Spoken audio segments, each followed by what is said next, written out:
Welcome. I am Melesias. Today, we are not stepping into the sunlit gardens of a French chateau, nor into the quiet, geometric mind of a Dutch philosopher.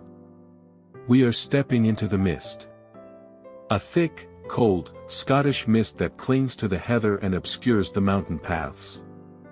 We are entering a world where the line between the holy and the demonic is razor thin, and where a man's absolute certainty in his own salvation can become the most terrifying force imaginable. We are about to open the Private Memoirs and Confessions of a Justified Sinner, a novel by the Scottish shepherd and writer, James Hogg. Published in 1824, this book was so far ahead of its time that it baffled its first readers and was largely forgotten for over a century. It was only in the 20th century that writers like André Gide and critics of the dark and the strange recognized it for what it truly is, one of the most chilling, psychologically complex, and structurally daring novels ever written. Hogg was a friend of Sir Walter Scott, a self-taught man from the rural lowlands, a man who moved between two worlds, the folk culture of the Scottish borders, with its tales of fairies, demons, and second sight, and the sophisticated literary circles of Edinburgh, the epicenter of the Scottish Enlightenment. And in this novel, he brings those two worlds into violent, terrifying collision. The book is a labyrinth made of paper. It does not tell you a story in a straight line. It presents you with a puzzle, and dares you to solve it. It begins with the dry, factual account of an editor, a man of reason and logic, who sets out to investigate a strange and macabre historical event, a murder that occurred in Edinburgh, and a mysterious grave in the countryside. This editor presents us with the facts, the testimonies, the supposed truth. And then, the book gives you the other side. It places before you the Private Memoirs and Confessions of the sinner himself, Robert Wringhim. This is the confession of a man who is utterly, terrifyingly convinced that he is one of God's elect. He believes in the Calvinist doctrine of predestination taken to its most horrifying extreme: if you are saved, you cannot lose your salvation, no matter what you do. Every act, even murder, can be justified if it is done to further God's kingdom. This is the dark heart of the novel. Is Robert a monster, possessed by the devil? Is he a lunatic, suffering from a severe mental delusion? Or is he, as some readings suggest, the victim of a religious ideology so toxic that it poisoned his very soul? The horror of this book is not found in ghosts or monsters. It is found in the clean, logical, terrifying progression of a mind that has mistaken its own darkest impulses for the voice of God. And the instrument of this horror is a stranger, a mysterious, shape-shifting being named Gil-Martin, who may be the devil himself, a figment of a fractured psyche, or something even more disturbing, a reflection, a dark twin, an alter ego who can mimic a person's appearance and commit crimes in their name. The story begins not with a murder, but with a marriage. A marriage so toxic, so divided against itself, that it breeds the very monsters who will tear a family apart. Let us open the first account, the editor's narrative, and witness the poisoned soil from which this justified sinner will grow.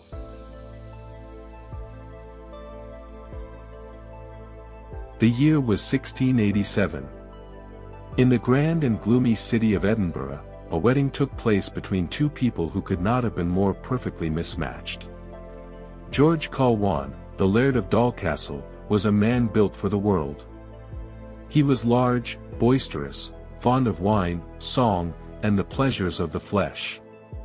He was no saint, but he was honest in his appetites and generous in his spirit. His bride, Robina Ord, was his complete opposite. She was small, severe, and possessed of a religious fervor that bordered on the fanatical. While he saw life as a feast to be enjoyed, she saw it as a vale of tears to be endured, a constant preparation for a terrifying judgment. Their wedding night was a catastrophe. George, full of laughter and wine, came to his bride's chamber only to find her not in the bed, but kneeling on the cold stone floor, engaged in a violent, hours-long prayer session, begging God to forgive her for the sin of marriage. This was not a union of two souls. It was a declaration of war. George retreated to his own life, his friends, his hunting, and his mistress. Robina retreated deeper into her prayers and her ever-tightening circle of religious advisors. The chief of these advisors was a man named Reverend Robert Wringhim. He was a Calvinist pastor of the most rigid and terrifying kind, a man who spoke of a God of wrath with a glint of personal satisfaction in his eye. He became Robina's spiritual director, her confidant, the man who validated her every grievance against her ungodly husband. Whispers began to circulate, dark and inevitable, about the nature of their relationship. And in due time, Robina gave birth to a son. George, bound by law and a flicker of hope, accepted the child as his own and named him George after himself. Young George was a Colwan through and through, bright, spirited, athletic, and drawn to the warmth of his father. But the story was not over. In a strange, almost biblical twist, Robina, after separating entirely from her husband and living permanently under the spiritual guidance of Reverend Wringhim, gave birth to a second son. This boy was named Robert. And from the moment of his birth, Robert was his father's opposite. He was dark where George was fair, solemn where George was joyful, and drawn, with an almost gravitational pull, to the severe and unforgiving God of his mother and her pastor. Reverend Wringhim took complete control of the boy's education and spiritual formation, claiming him as his own spiritual, and perhaps physical, progeny. The Laird of Dalcastle found himself with two sons who were strangers to each other, raised in different households, molded into mirror opposites by the people who hated each other most. The stage was set. And on one side of it stood young George Colwan, the heir, beloved by his father, at ease in the world, a young man who saw life as a gift. And on the other side stood Robert Wringhim, the outcast, the son of the mother's bitterness and the pastor's dark theology, a young man who saw the world as a battleground between the elect and the damned. And he was absolutely certain that he was among the elect. This certainty, this unshakable, God-given certainty, was the most dangerous thing imaginable. For a man who is certain he is saved, there is no sin he cannot justify. And for Robert, his first and greatest sin was about to take a form.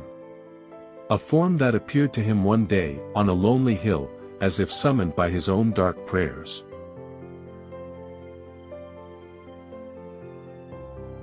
The narrative now shifts. We leave behind the measured, rational voice of the editor, and we plunge into the mind of Robert Wringhim himself. What follows is his own account, written in a state of feverish anguish, a document that is part confession, part justification, and part howl of despair. It is a descent into a soul that has mistaken its own darkness for the light of divine election. Robert begins his story not with a crime, but with a certainty. He was raised, he tells us, on one singular, all-consuming truth, that he was a member of the elect, one of those predestined by God from before the foundation of the world to be saved. This was the doctrine hammered into him daily by his spiritual father, the Reverend Wringhim. And the corollary to this doctrine was equally clear: those who were not elect, the reprobate, were already damned, and their actions, their very existence, were an offense to God. To feel sympathy for them was to question God's own justice. His adopted father praised his fervor. His mother looked at him as if he were a saint already walking the earth.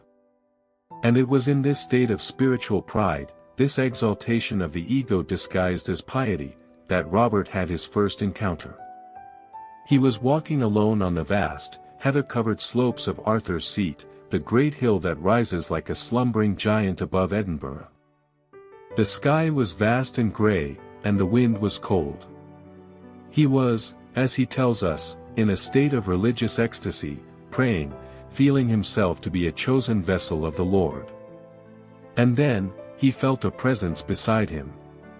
He turned, and he saw a young man, of an elegance and beauty that were almost unsettling.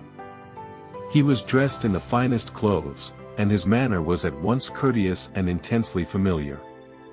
He spoke to Robert as if he had known him for 1,000 years. The stranger introduced himself, though the name he gave, Gil-Martin, felt like a mask, a placeholder for something that could not be named. He began to talk, and his words were like honey laced with poison. He praised Robert's piety. He affirmed his sense of election. He spoke of the world as a place of filth and corruption, and of the elect as beings of pure spirit trapped in a cage of flesh. And he suggested, subtly at first, then more and more openly, that the reprobate, the ungodly, the mockers, even the members of Robert's own family who did not share his faith, were not just enemies of God. They were obstacles. And obstacles, in a holy war, must be removed. Robert was intoxicated. Here, at last, was a companion who understood him, who saw his inner greatness, who confirmed his darkest suspicions about the world. He felt his heart swell with a sense of purpose. He was no longer just a young man. He was a soldier of God. And Gil-Martin was his captain. But what kind of being was Gil-Martin? This is the central, terrifying mystery of the novel. Was he the devil? At times, Robert saw his shadow fall on the ground in a way that seemed wrong, as if it were cast by a different light. At times, his eyes would flicker with a light that was not of this world. But he was never a cloven-hoofed monster. He was charming, intelligent, and he seemed to have the terrifying ability to mimic the appearance of anyone he chose. He could look like Robert's own brother. He could look like a pious clergyman. He was a shapeshifter, a dark mirror, an echo from the abyss. And his goal was not to tempt Robert into petty sins. It was to make him a murderer in God's name. Robert's first mission was clear, and it filled him with a holy dread. His own brother, George Colwan, the laughing, worldly, beloved son of the laird, was a reprobate. He mocked religion. He lived for pleasure. He was, in the eyes of Gil-Martin and, increasingly, in the eyes of Robert himself, a cancer that must be cut out from the body of the elect. The voice that whispered to Robert was not a snarl from a demon. It was the calm, reasonable voice of a friend, quoting scripture, twisting it, making the unthinkable seem not just permissible, but necessary. And so, the persecution began. It was not a sudden murder, but a slow, psychological torture. Robert, guided by Gil-Martin, began to haunt his brother. He would appear on the edges of George's vision at parties, in the street, on the empty moor. A dark, silent, accusing figure. He was watching him, judging him, marking him for sacrifice. And the horror of it was that Robert did this not with a heavy heart, but with a sense of righteous duty. He was not killing a brother. He was executing a sinner. And the greatest horror of all, the horror that will echo through the rest of this confession, is that we can never be entirely sure where Gil-Martin ended and Robert began. Were they two beings, or two halves of a single, shattered soul? The line, as we will see, was about to be crossed forever. The first murder was about to be committed, not in a dark alley by a common criminal, but on a windswept hilltop by a saint.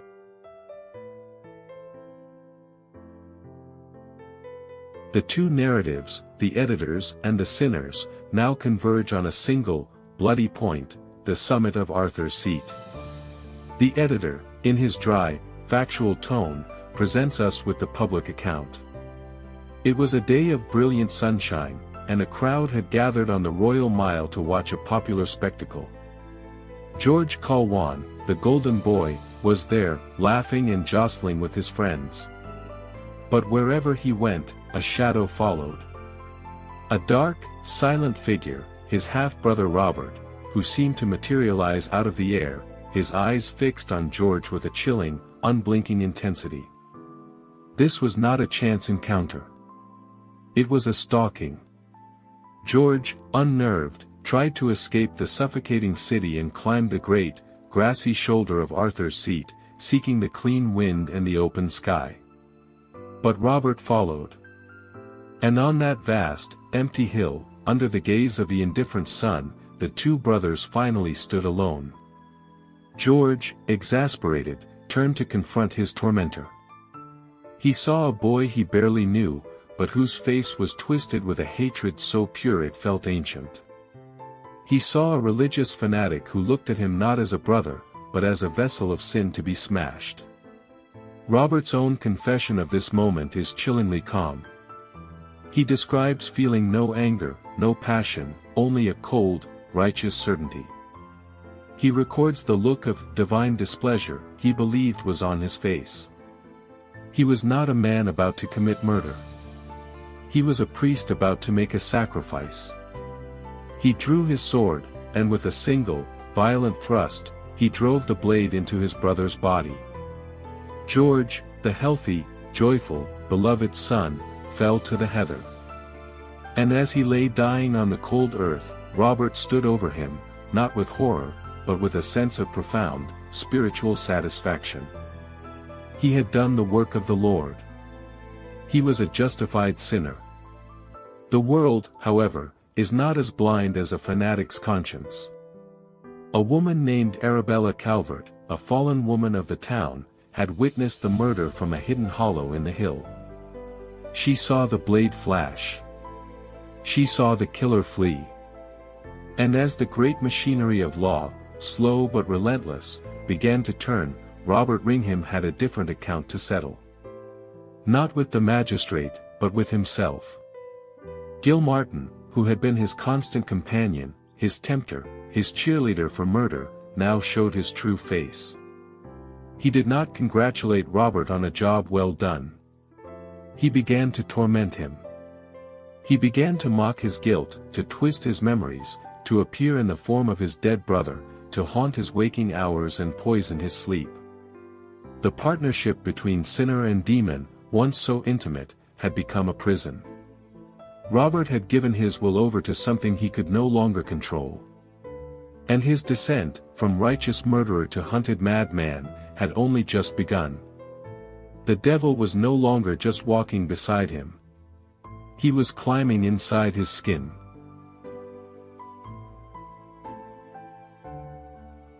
From that day on, Robert Wringhim was a man divided. Not just from the world, but from himself. The law, in the form of the city guard, was now hunting him. A murder on Arthur's Seat, in broad daylight, could not be ignored. But Robert's flight was not a simple escape from justice.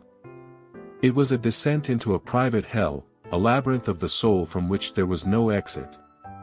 He fled across the desolate moors of southern Scotland, sleeping in shepherds' huts and abandoned bothies, his clothes turning to rags, his body wasting away. But no matter how far he ran, he could not escape Gil-Martin. The being who had once been his friend and guide had now become his tormentor. He would appear at the edge of a misty field, waving cheerfully. He would be sitting by the fire in a cottage Robert had just entered, wearing the face of the shepherd who had offered him shelter. He was everywhere, and he was nowhere. Robert began to understand the true nature of his sin. It was not just the murder of his brother. It was the forfeiture of his own will. And then, the true horror began. Robert would wake up in a barn, miles from where he remembered falling asleep. His hands would be covered in blood that was not his own. His clothes would be torn, as if from a struggle. He would hear whispers in the villages of fresh atrocities, a farmer's livestock slaughtered in a frenzy, a traveler robbed and beaten on the road. Crimes were being committed, and he had no memory of doing them. Gil-Martin, he realized, was not just a companion. He was a possessor. He was taking Robert's form, walking in his skin, and committing sins that Robert would then have to bear. The disciple had become the mask. The man and the demon were now indistinguishable. This, for me, is the deepest horror of Hogg's novel. It is not the cheap thrill of a jump scare. It is the slow, dawning terror of a man who realizes that he has lost the very boundaries of his own self. Robert Wringhim, the elect, the justified, the special child of God, had become a hollow vessel for a force of pure malevolence. His religious certainty had not saved him. It had damned him. It had been the very tool the devil used to hollow him out. His flight ended back where it began, in the Scottish borders, near his childhood home. He was a ghost, unrecognizable, hunted by both the law and the infernal. Cornered, exhausted, and driven to the absolute end of his sanity, Robert Wringhim took a rope and ended his life. His last act, he believed, was to finally escape his tormentor. But even in death, Gil-Martin would not let him go. The demon, it is whispered, took his final form, that of the corpse itself, leaving the true body of Robert to be found alone, a suicide, an outcast, buried not in hallowed ground, but in a lonely grave on the moor, a stone weighing down his chest to keep him from rising again. The justified sinner had become just another ghost story on the wind.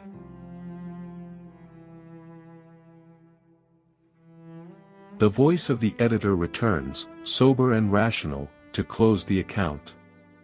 He tells us how, years later, driven by an academic curiosity and the dark, persistent rumors that cling to the case like cobwebs, he himself journeyed into the border country to find the final resting place of the unfortunate Robert Wringhim. He speaks to old shepherds who remember the tales from their grandfathers. He follows a path that leads him far from any road, onto a high, lonely moor where the wind is the only voice. There, in a forgotten corner of a field, he finds the grave. It is unmarked, a simple mound of earth, overgrown with coarse grass. But what marks it as the grave of Robert Wringhim is a heavy, ancient, oblong stone, placed directly over the center of the mound. The local folk, the editor explains, believed in a superstition that a suicide, or one who had made a pact with the devil, might not stay dead. The stone was not a memorial. It was a seal. A weight to keep the unquiet spirit in the ground. He had the grave opened, and there, wrapped in a shroud of decayed linen, were the mortal remains. And beside the bones, he found the manuscript, the Private Memoirs and Confessions, which had been buried with the sinner, as if his last wish was to be heard, finally, across the silent centuries. The editor presents his findings, but he offers no final judgment. He is a man of facts, and the facts before him are impossible to reconcile. Was Robert Wringhim a homicidal maniac, a victim of acute paranoid schizophrenia whose delusions took a religious form? Was he a cold-blooded killer who cynically used his mother's faith to justify his own violent nature? Or was he, as his confession so terrifyingly suggests, a man who truly met the devil on a windswept hill, and entered into a pact that cost him not just his life, but his very soul? James Hogg, the shepherd from Ettrick, does not tell us the answer. He simply lays the two accounts before us, the editors and the sinners, and invites us to choose. And in that choice, we reveal more about ourselves than about the book. This is the genius of the Private Memoirs and Confessions of a Justified Sinner. It is not just a Gothic horror story. It is a profound and terrifying exploration of what happens when religious certainty becomes absolute. When a man believes, with every fiber of his being, that he is doing the will of God, there is no crime he cannot commit, no atrocity he cannot justify. The voice of the devil, Hogg seems to whisper, does not always come from a pit of fire. Sometimes, it speaks in the calm, reasonable tones of Scripture, twisted to serve the darkest purposes of the human heart. We are left standing on that windy moor, looking down at the sealed grave. The weight of the stone is not just on the bones of a long-dead sinner. It is on a question that has not aged a single day. What are we capable of, when we are absolutely certain that we are right?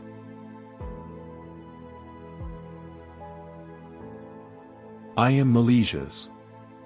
This has been the story of the Private Memoirs and Confessions of a Justified Sinner by James Hogg.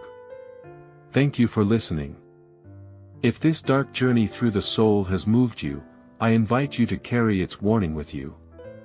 Certainty can be a gift. It can also be a gravestone.